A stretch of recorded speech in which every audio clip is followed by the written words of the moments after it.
Bonjour et bienvenue sur Médien TV. Le gouvernement marocain a adopté la semaine dernière le projet de loi sur la légalisation du cannabis à usage médical. Ce matin, nous nous intéressons justement sur l'utilité médicale de cette plante très controversée. Et pour en parler, le professeur Adil Amouri est en direct avec nous. Adil Amouri est psychiatre et addictologue au CHU de Tanger. Bonjour professeur. Oui, bonjour Monsieur Omar. Alors, on parle de plusieurs molécules, CBN, THS, CBD. Quelles sont les spécificités de ces molécules en termes thérapeutiques pour le cannabis? Donc, avant tout, je me permets quand même de revenir un peu au contexte particulier de l'adoption de ce projet de loi concernant la légalisation de l'usage thérapeutique industriel du cannabis. Et je pense qu'avant de développer davantage ce sujet et ce point important, il est essentiel pour les spectateurs de faire la différence en ce qui concerne l'usage, l'utilisation ou l'usage médical par rapport à l'usage récréatif. Ce projet de loi, pour réconforter et pour rassurer peut-être les spectateurs, c'est un projet de loi qui est destiné à légaliser l'usage industriel et l'usage médical. Et ça n'a rien à voir avec l'utilisation ou la légalisation dans l'usage récréatif. Donc, le cannabis, comme on le sait tous, est une plante qui est disponible sous plusieurs espèces, dont les principes actifs, essentiellement le tétrahydrocannabinol, le THC et le CBD, ont des vertus psychotropes. Et quand on parle de psychotropes, c'est-à-dire ils ont des propriétés de modifier un peu le comportement neuropsychologique de la personne, y compris certaines expériences, certaines sensations comme celle de la douleur ou certains symptômes somatiques. Donc le cannabis, à travers ces deux composants, qui est le THC et le CBD, a démontré que il est efficace dans un certain nombre d'indications médicales, notamment en ce qui concerne la réduction de la douleur, notamment dans les maladies cancéreuses à un stade terminal, donc dans le cadre des soins palliatifs. Il a été également démontré qu'il est efficace dans la réduction de l'anxiété et dans la gestion de certains cas d'insomnie. Il est également efficace dans la réduction de l'inflammation et des études ont démontré qu'il est efficace et qui permet effectivement de soulager certains états inflammatoires chroniques, comme dans notamment le cas des maladies inflammatoires chroniques de l'intestin. Donc, grosso modo, c'est des indications qui vont toucher à pratiquement pas mal de spécialités médicales, neuropsychiatriques, cancéreuses, inflammatoires, médecine interne. Donc, cette efficacité, comme je le répète encore une fois, a été démontrée dans ces indications-là. Alors, comme on le disait, le projet de loi vient d'être adopté en Conseil de gouvernement. Il devra prendre le circuit législatif au Parlement. Vous avez donc parlé de ces molécules. Aujourd'hui, est-ce que ces molécules se retrouvent dans des médicaments commercialisés ici au Maroc, par exemple dans des pharmacies ou dans les parapharmacies et autres? Je ne pense pas que ce soit le cas, puisque l'usage de ces molécules-là, notamment le THC, il est sujet à une légalisation, à une législation particulière. Donc, au jour d'aujourd'hui, aucun médicament officiellement commercialisé et approuvé par le ministère de la Santé ne contient ces principes-là. Ailleurs en Europe ou dans d'autres pays, effectivement, il y a des médicaments à base de tétrahydrocannabinol qui sont commercialisés. Mais au Maroc, justement, en quelque sorte, c'est l'objet de cette loi, c'est de mettre un cadre législatif correct pour permettre la commercialisation de ce produit. Tout à l'heure, on a évoqué les différentes molécules. Et comme on le voit, le champ d'application, en tout cas pour régler certaines anomalies, est assez vaste. Qu'est-ce qui est aujourd'hui en cours d'expérimentation ou qui a été déjà approuvé en termes de traitement? Donc, en termes de prise en charge médicale, le cannabis, comme je venais de le dire, a démontré qu'il est efficace dans pas mal de pathologies psychiatriques. Pardon, pas psychiatriques, mais neurologiques essentiellement. Par exemple, c'est le cas de la sclérose en plaques, le cas de la maladie de Parkinson, dans certaines maladies inflammatoires comme la maladie de Crohn ou généralement ce qui est classiquement dénommé les maladies inflammatoires chroniques de l'intestin, et en plus d'autres pathologies organiques. Je reviendrai encore une fois, et je ne le ferai peut-être pas assez, pour parler et pour insister sur le fait, parce qu'il y a une grande confusion aujourd'hui dans la société, et c'est un sujet de controverse, c'est un sujet de débat public et il y a des partisans, il y a des personnes qui sont contre ce projet de loi. Et je pense qu'aujourd'hui, il est important de clarifier un peu l'opinion publique pour qu'il y ait une décision qui se prend et qui soit, disons, avantageuse pour tout le monde.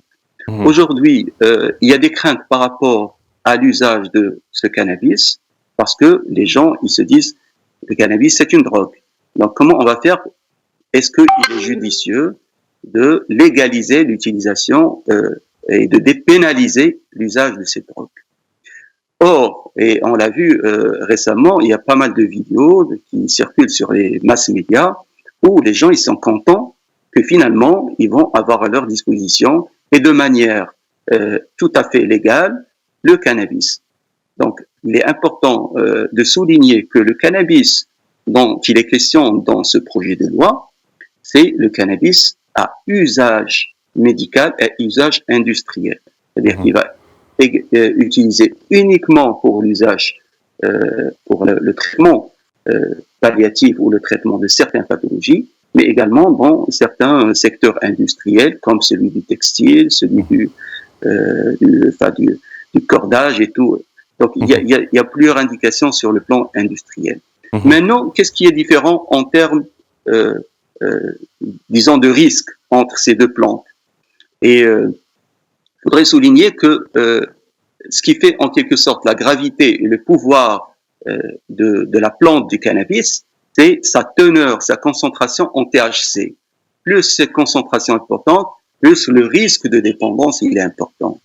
Aujourd'hui, le projet de loi apporte des solutions par rapport au contrôle et par rapport à la réglementation, même des espèces botaniques qui vont être utilisées à des fins médicales et industrielles. Et en principe, ces espèces-là, ils contiennent des concentrations de THC qui sont largement inférieures à celles qui existent aujourd'hui sur le marché. C'est-à-dire que le fait de contrôler l'usage du cannabis, ça permet en quelque sorte de réduire ce contrôle, bien sûr, s'il est bien fait, s'il est correct, s'il est efficace, ça permet de mettre, c'est-à-dire sur le marché, à usage médical et à usage industriel, une espèce de cannabis qui soit moins dosée en THC. D'accord. Donc alors, ça, c'est, à mon avis, c'est un avantage quand même qui est important pour la société marocaine.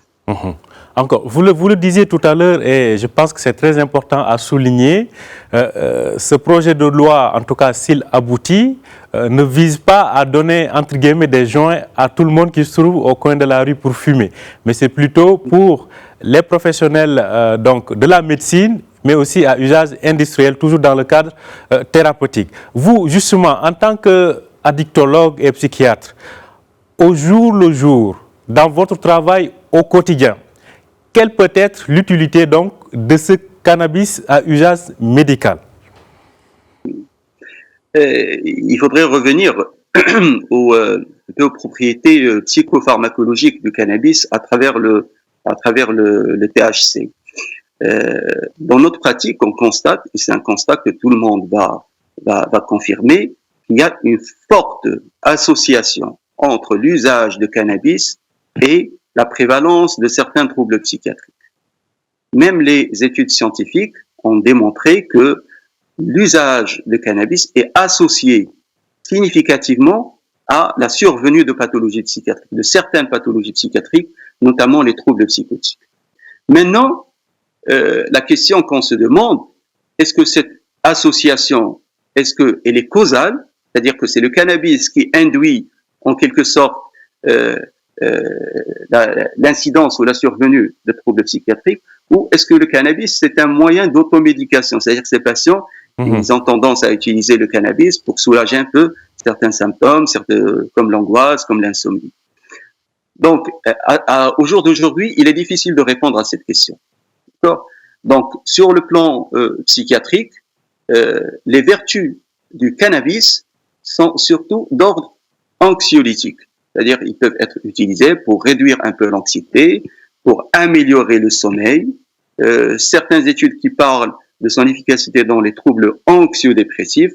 Donc, c'est tout. Finalement, la recherche aujourd'hui dans le domaine de l'utilisation du cannabis à des fins médicales est quasi pauvre.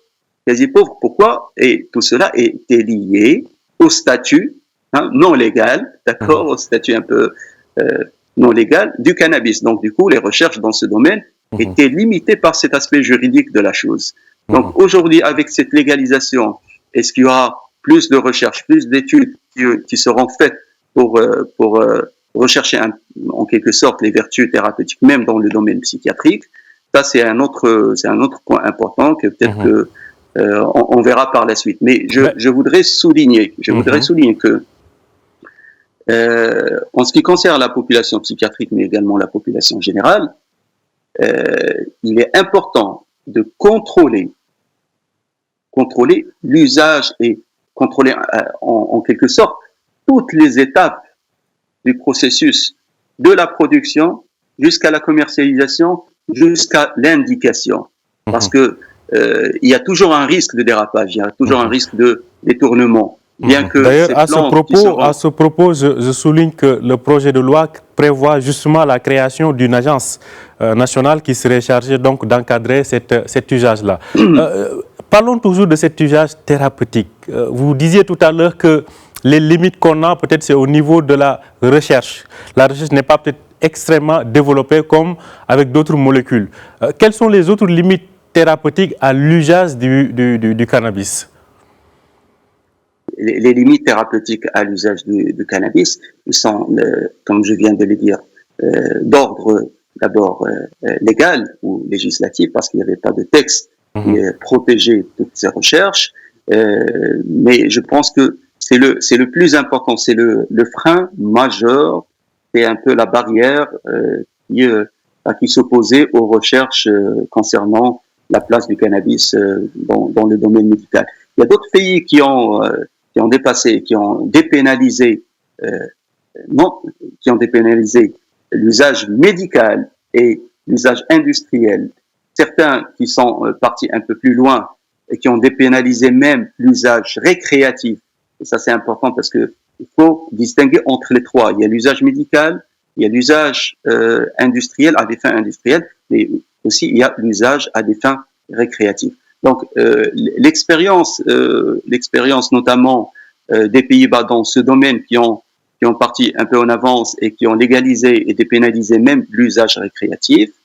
Aux États-Unis, il y a tout un marché industriel, un enjeu économique et industriel énorme derrière la dépénalisation du cannabis. Et je pense que c'est dans ce sens que aujourd'hui le Maroc adopte ce projet de loi, d'accord. Et je pense que les jours suivants nous démontreront est-ce que c'est un choix qui est judicieux ou non. Vous le disiez tout à l'heure qu'il faudrait encadrer en fait l'usage en tout cas, ou bien toute la chaîne de production jusqu'à l'utilisation, la commercialisation entre autres. Selon vous, quelle devrait être cette chaîne d'encadrement ou ce cadre qui encadrerait l'usage donc industriel et thérapeutique du cannabis ici au Maroc?